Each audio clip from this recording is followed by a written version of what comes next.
Alors, une des expressions les plus étranges, qui d'ailleurs interpelle beaucoup de commentateurs, c'est l'expression fils de l'homme, fils d'homme, Ben Adam, fils d'homme, fils d'Adam, puisque le terme Adam apparaît.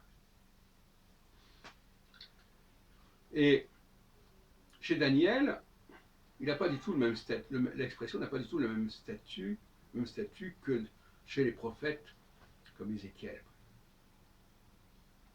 Dieu s'adresse à Ézéchiel ou à d'autres prophètes en les appelant fils d'homme.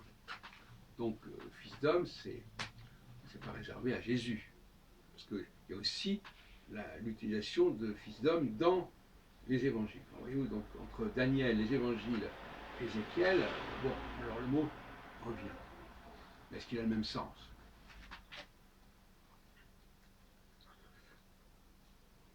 Moi, je suis assez perplexe par rapport à cette expression. J'entends des explications très embrouillées, très alambiquées. Il y en a vraiment qui tiennent pas debout, c'est évident. Et la proposition que j'ai faite récemment, j'y reviens, fils d'homme, c'est-à-dire celui qui est extérieur au peuple hébreu, qui donc est fils d'Adam, mais les Hébreux, eux, ils ont une alliance particulière. Ils ne sont pas simplement des fils d'Adam, ce sont aussi des fils d'Adam, mais pas seulement. Et l'autre jour, en fait tout à l'heure, je disais aussi que Dieu aime bien envoyer, on l'a vu avec Cyrus, envoyer des non-hébreux, il y a Bilam aussi, vers le peuple hébreu. D'envoyer quelqu'un qui n'est pas de la nature de ceux vers qui il est envoyé. On peut le voir avec Moïse, mais on peut aussi, Jésus parle des « je suis venu pour les brebis d'Israël ». Et même l'expression dans le Deutéronome « écoute Israël ». Si on dit « écoute Israël », c'est que celui qui dit « écoute Israël », ça ne fait pas partie d'Israël. Donc le Fils d'homme,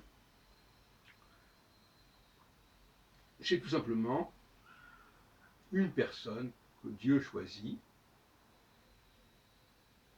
un envoyé.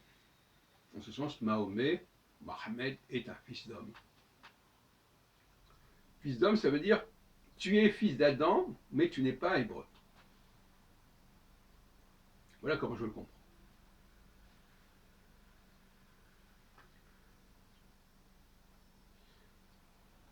Donc il faudrait traduire par fils d'Adam. Et pas fils d'homme, parce que fils d'homme, c'est trop compliqué. Et force est de constater que dans le Pentateuque, on parle d'Adam. On parle d'Adam, et puis après on parle d'Abraham, et donc par conséquent, ceux qui font pas partie de la descendance d'Abraham sont des fils d'Adam.